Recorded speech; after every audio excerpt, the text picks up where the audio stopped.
War is hell.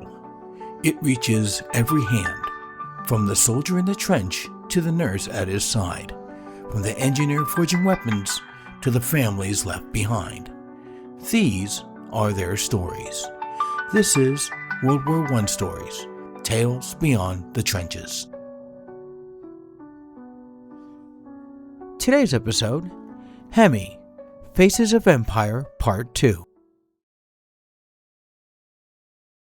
He stood on the deck of the ship, leaning against the rail as the land he knew so well became smaller in the distance. Until today, Hemi Pōmare had never stepped foot beyond the shores of New Zealand. Truthfully, he had never even left Wellington itself. But war had erupted in Europe, and as a British subject, he, along with many others, were being called on to serve the king. The ship rocked from bow to stern as it glided across the water. Having never been at sea before, Hemi felt his stomach turn and settle, only to turn again moments later. Just as he was certain he was about to be sick, the feeling abruptly passed. For that, he was thankful. He heard noises behind him. It was the ship's captain barking orders at his crew. He turned to watch as the crew pulled on ropes that Hemi had no idea of their purpose. Some wrapped the thick lines around large metal poles along the deck, while others hurried past carrying wooden crates and canvas bags over their shoulders. Above them, several men climbed high into the towering rigging with a speed and confidence that made Hemi nervous just watching them. Every few moments, another order would ring out and the crew would scatter in different directions, as though each man already knew exactly where he belonged and what he was meant to do. Hemi did not understand any of it. The ocean, the ship, the shouting, even the strange groaning sounds coming from somewhere deep beneath his feet, all felt like part of another world entirely. Just then, a man emerged from beneath the deck. Hemi had seen him before, but had never met him, nor even learned his name. He wore a dark traveling coat with polished boots that somehow remained clean despite the dampness of the sea air. A black hat rested neatly atop his head, while a simple walking stick remained tucked beneath one arm, more as an accessory than a necessity. Everything about the man carried a calm confidence that Hemi found himself admiring almost immediately. The man approached Hemi's superior, Captain Spurlock, and, as he spoke, the two men looked around the deck of the ship. They were looking for something, or someone. Much to his surprise, Spurlock's eyes settled on him, and he watched as the captain crooked a finger in his direction. The man smiled and began to move towards him, removing the walking stick from under his arm and beginning to use it, the stick tapping just louder than the crew in the waves that battered the sides of the ship. As the man approached, he said without preamble, "I should have known right away." Confused, Hemi could only muster asking, "Sir?" "Well, you're the only brown man in uniform on this ship, so you must obviously be Hemi Pōmare," the man continued. The man put out his hand and Hemi shook it, though the man still had not introduced himself. "I meant to talk to you while we were still on the island, young man, but I get so busy with meetings and planning and so forth, you know how it is." He waved a hand in front of his face as though dismissing his own statement. And then, without another word, he abruptly turned and began walking away. He took about 6 steps before turning back towards Hemi. "You coming?" he asked. Confused, Hemi began following the man. They had gone below deck, and the man had led him to a stateroom. Once inside, Hemi looked around and marveled at the size of it. "They usually save this room for the second mate of the ship, but when you have a member of Parliament on board, you get the room. It's a perk," the man said. So, this man was a member of Parliament, Hemi thought to himself. Why was the man here? Why had he approached him? What exactly was going on? The questions swirled through his mind. 2 chairs had been positioned near a small table inside the room. The man casually took one for himself, and, without inviting Hemi to sit, simply stared at him expectantly. Hemi took the hint and sat in the other chair, and watched as the man picked up a packet of papers and began to thumb through the pages, obviously not reading the contents. Your family is very important in New Zealand, son. Very important. He laid the papers back down on the desk and looked again at Hemi. In fact, did you know that when we began to bring New Zealand into the civilized world, only a handful of families were forward-thinking enough to cooperate? He paused and said, It's true. Hemi already knew this. His great-grandfather, also called Hemi, had cooperated closely with the British when they first established themselves in New Zealand. In the years that followed, the Pōmare family had become wealthy and respected. They were one of the few Maori families who could comfortably move within British society while still carrying a Maori name. I did know that, sir, Hemi responded. But what I do not know, sir, is who you are. The man launched into a loud, blustery chuckle. Oh my, where are my manners? He extended a hand once more. My name is Jasper Derry. I'm the Member of Parliament for Salford South. It's a town near Manchester. Not that you've ever been to England, though. Derry smiled slightly. Not yet, at least. Anyhow, I'm here representing London. Derry stood and put his hands on the table, looking Hemi directly in the eye. Your great-grandfather, your grandfather, and by default your father have earned a great deal of credit with those of us looking to expand and even stabilize the British Empire. Do you understand, son? I do, sir. My family's been greatly favored by the crown and have prospered as a result. Derry turned his back to Hemi and moved towards a small, round window that looked out into the ocean. I work directly with those in charge of expansion. One may say that I'm in charge of those in charge of expansion. Hemi was still confused. Why was he here? Was this man going to tell him? You may be wondering why you're here, talking to me today. I was, sir, Hemi responded. Can this man read minds? He wondered. He watched as Derry crossed the room back to the chair and sat down. I received a letter from your father. What did the letter say, sir? Hemi asked, even though he had an idea. As a member of Parliament, who also works closely with the Department of War, I received certain unique perks. As you already see, Derry once again gestured around the room, and Hemi realized that this man truly enjoyed hearing himself speak. Hemi did not respond. He simply listened. Another perk is that I am permitted to select an aide from the military rank. Derry paused, clearly allowing the point of the statement to settle in. You will be my aide when we disembark in Samoa. Do a good job there, and I'll take you with me to London afterwards. Hemi smiled despite himself. He had not relished the thought of fighting and dying somewhere in France. Thank you, sir. I promise to make you proud.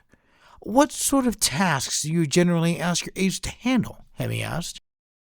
Well, if I need meeting notes taken, you will take them. You speak English remarkably well for a Maori, and that, of course, is thanks to your family's commitment to British ideals. If I require coffee or a particular file, you will retrieve it. If I need a meeting arranged, you will arrange it.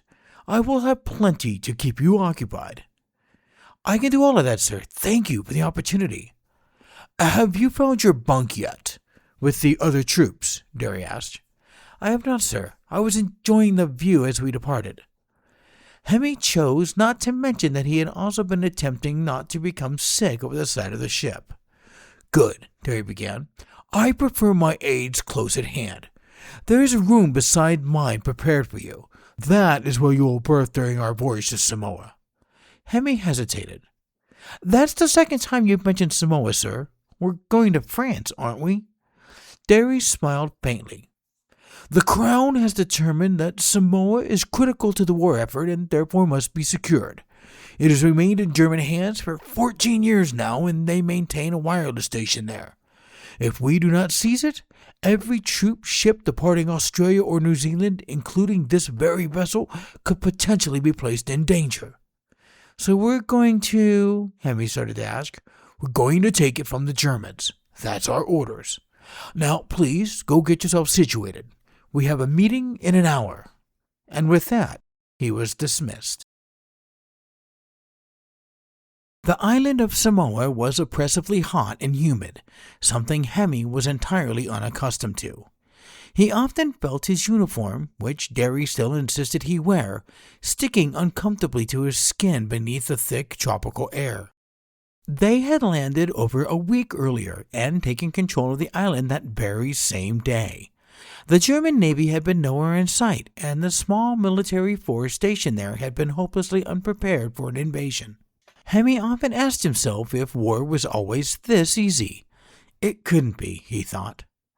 Today, Derry had been invited to a meeting being led by Captain Spurlock, and, as usual, he had brought Hemi along to take notes.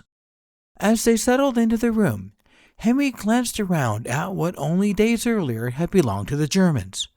The German flags and decorations had already been stripped away and replaced with a Union Jack and a framed photograph of King George V. He dipped his pen in the ink as Spurlock began to speak. As everyone here knows, our operation here has been a resounding success. He took a moment to pause as the men around the room all nodded in approval.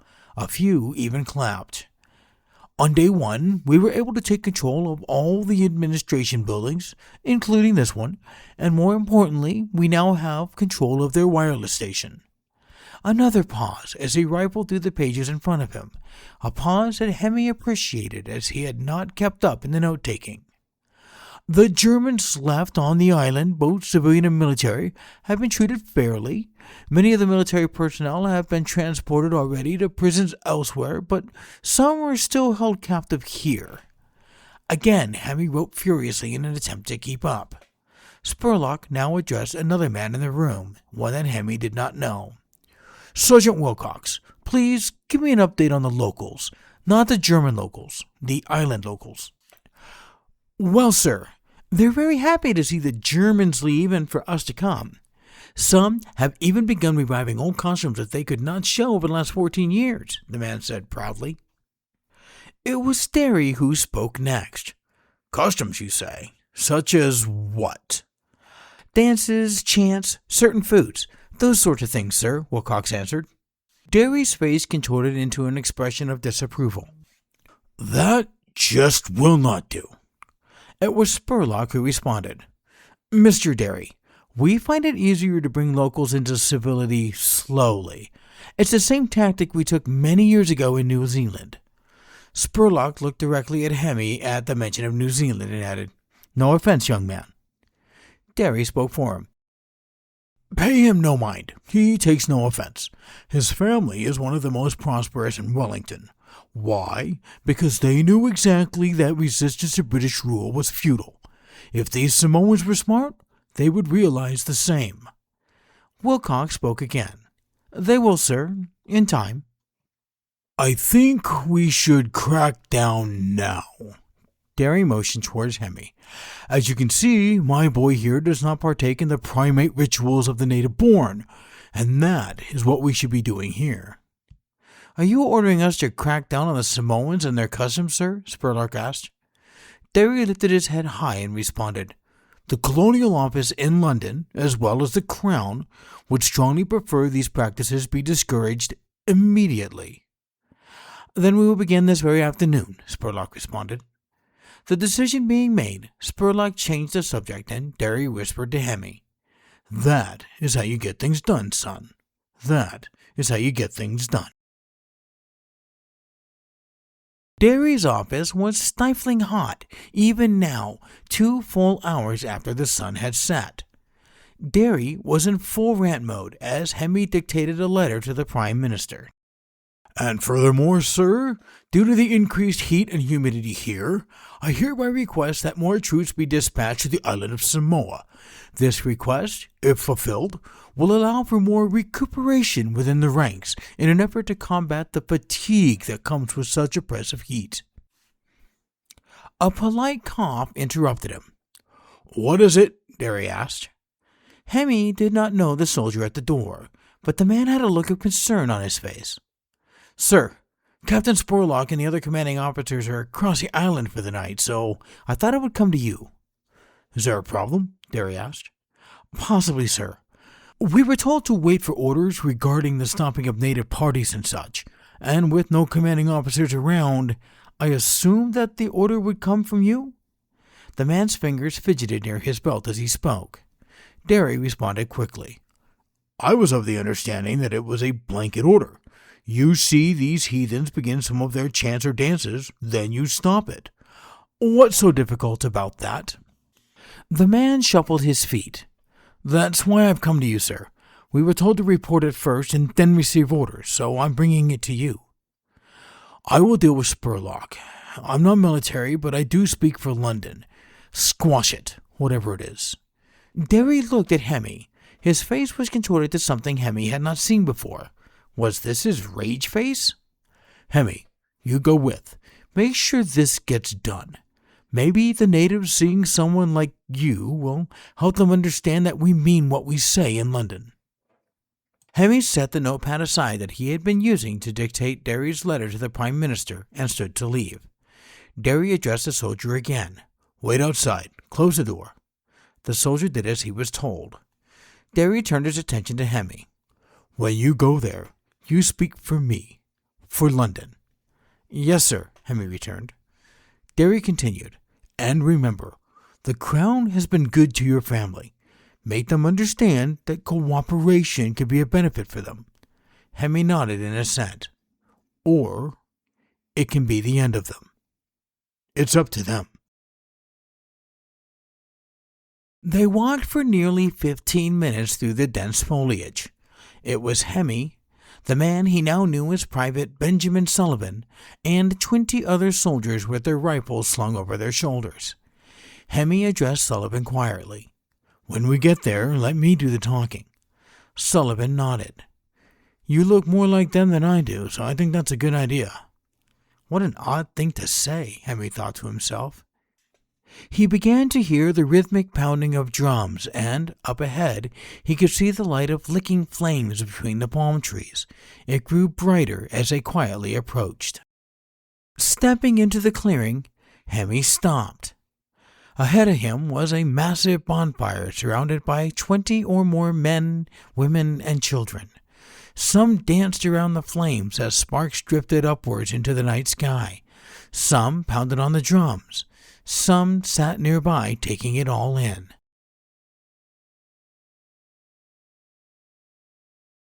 Hemi was mesmerized by the sight.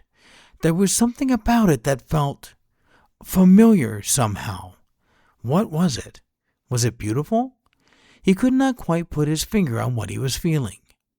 Sullivan's voice broke through this trance. "Sir, are you okay?" Shaking his head quickly to clear the cobwebs, Hemi answered, "Yes, I'm fine." He took a deep breath and was just ready to speak to the people. He breathed out and realized that nothing was coming out. He turned to Sullivan. "Maybe you should take this." "You sure?" Sullivan asked. "I'm sure," he responded. Sullivan stepped forward towards the gathering, unseen at first until one of the men pounding on a drum glanced towards the edge of the clearing and suddenly lost rhythm. The broken cadence caused the others to look up as well, and one by one the drumming began to stop. Within moments, the only sounds left were the crackling fire and the insects humming in the darkness beyond the trees. Sullivan put his hands up in the air. "By order of the Crown, these gatherings are no longer permitted. I'm going to have to ask everyone here to return to their home for the evening." Startled, the clearing suddenly came alive with nervous movement as children hurried to hide behind their parents. Hemi suddenly became very aware of the sound of rifles being lifted from the shoulders behind him, the soldiers now gripping them with both hands. A woman coughed from just beyond the fire, and Hemi could see the Samoans look in her direction. She was old, but not frail. A woman, but one that conveyed strength. In a quiet voice, she spoke in a broken English. "We must leave here. It seems the British are no better than their German counterparts." Hemi watched as the Samoans began to come together, gather dirt, and began to throw it on the fire in an effort to extinguish the blaze. "Men, assist in putting this fire out, please," Sullivan ordered. Hemi heard the rifles being shouldered again, and he felt the procession of soldiers walking past him to follow Sullivan's orders. His eyes, however, were set on the old woman, and hers on his. He watched as her hand rose and her finger crooked towards him. She said nothing, just pointed at him. Then she began to walk towards him, her fingers still extended in his direction. It was when she stood before him when he realized just how old and short she was, barely coming up to his chest and possibly in her 60s. This woman had experienced and seen a lot, Hemi thought to himself. Her face was gentle, but stoic as she looked up at him, her finger still pointed up at him. "What are you?" she asked. "I am Hemi Pōmare," he responded nervously. She let out another small cough. "I did not ask who you are. I asked what you are." "I am a proud British subject and servant of the crown. That is what I am," he responded, a touch of defiance entering his voice now. She turned her head to look at Sullivan and the other soldiers who still worked putting out the fire. Hemi noticed that the Samoans had stopped working and were now focused on this conversation. Or was it a confrontation? Hemi did not know. She turned back to him and spoke again. "You are not one of them. Look at your skin, your eyes, your hair. You will never truly be one of them." He tilted his head up to show his defiance now. "My family has prospered for generations under the crown, and yours can too," he offered. Looking up at him again, she finally put her hand and her finger down. "Perhaps your family has prospered. Perhaps they have been happy. But at what cost?" She glanced toward the dying fire, and her people still gathered just beyond it, still listening intently to her words. "But prosperity means little when you and your children no longer remember who they are."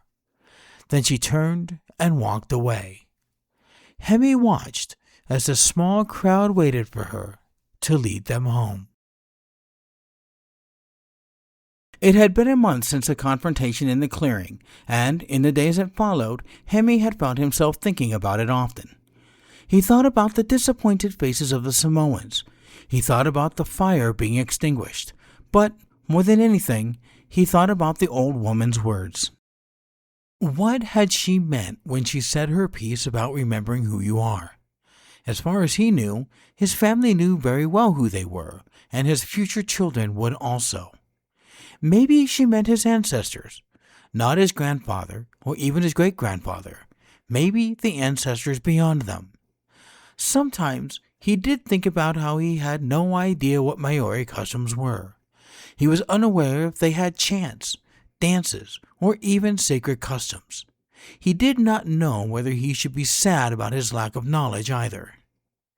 He had seen her several times in the village since then, and each time she would crook a finger towards him and mouth the word that he believed might have been shame, though, in truth, it could have been anything at all. This morning, he was taking his usual walk to the post office. Sometimes, Derry received letters from London, and retrieving them had become one of Hemi's regular duties. There had been a letter for Derry, and after a brief conversation with the man at the counter, a man he knew as Benny, he made his way back to the administrative office, where he had a small office adjacent to Derry's. As Hemi passed between several of the huts near the village edge, he noticed movement behind one of the buildings. A small group of Samoans had gathered around something resting on the ground between them. Hemi could not see exactly what it was, only flashes of carved wood and woven cloth illuminated briefly by the morning sun.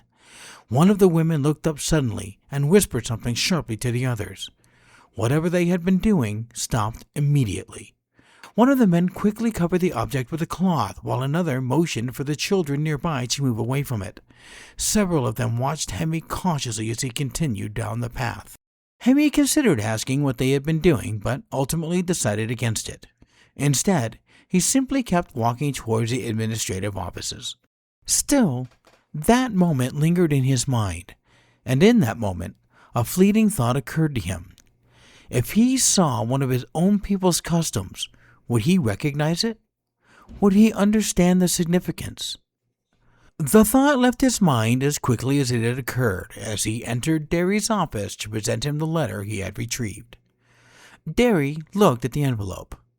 Why is this from the Salford South Constituency Committee? I wonder what they want. Should I leave, sir? Hemi asked.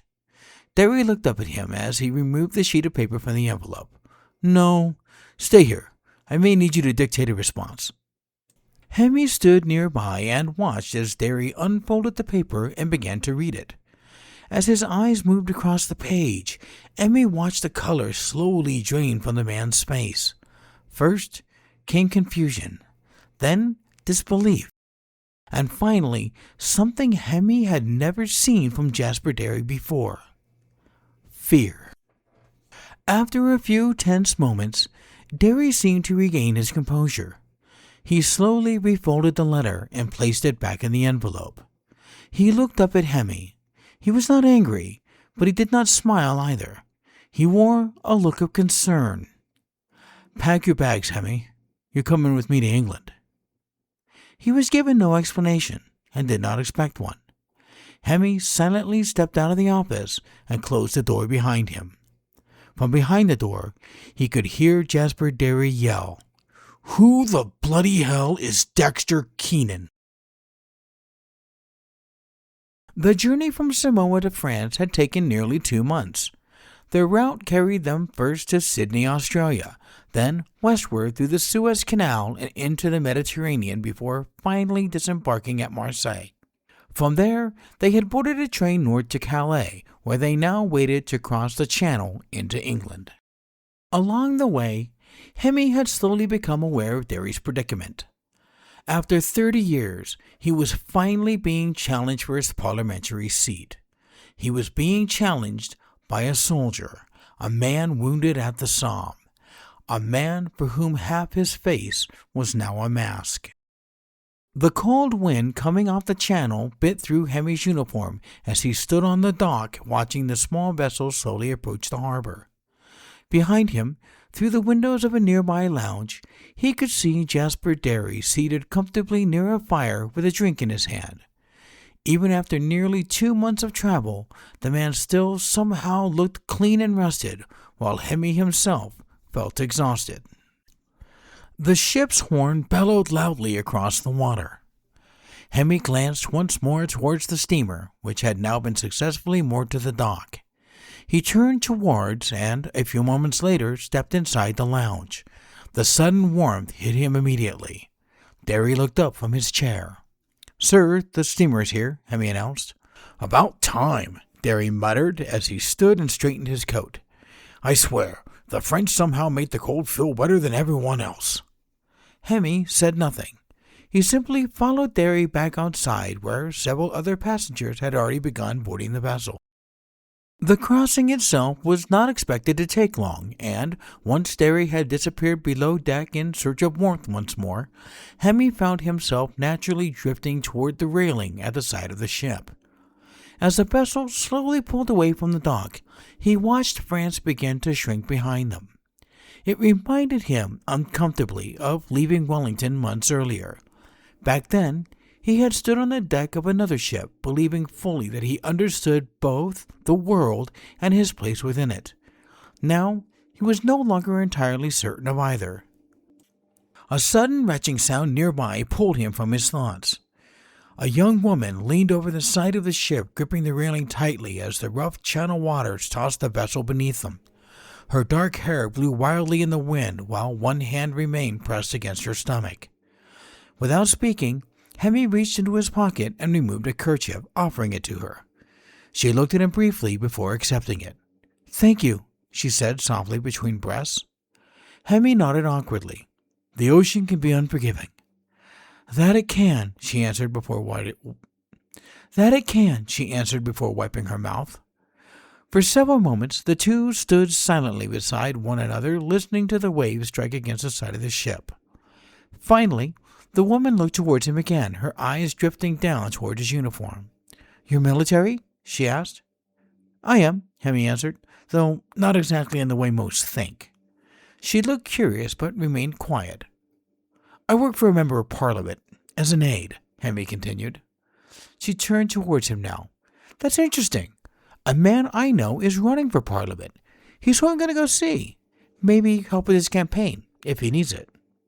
This caught Hemi's attention. Oh, really? What's the name of your friend, if you don't mind me asking? He was a soldier. He got sent home after he was injured pretty badly. I met him while he was in hospital. I had to do some work for him.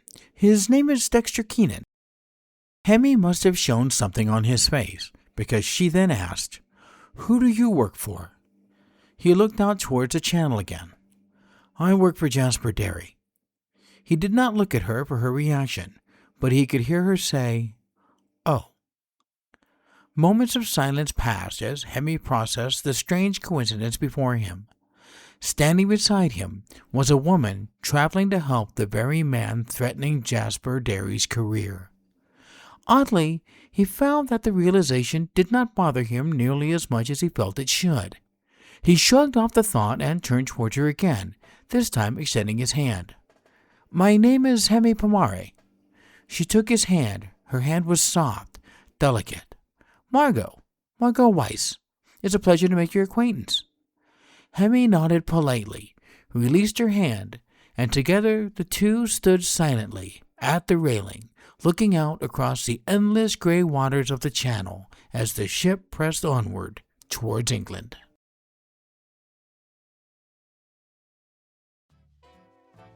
You've been listening to World War I Stories, Tales Beyond the Trenches, where history comes alive through the lives of those who lived it. If this episode moved you, please share it, follow, and leave a rating. Help keep these stories alive. Want to hold these stories in your hand? Explore the books inspired by them, available now on Kindle and in paperback.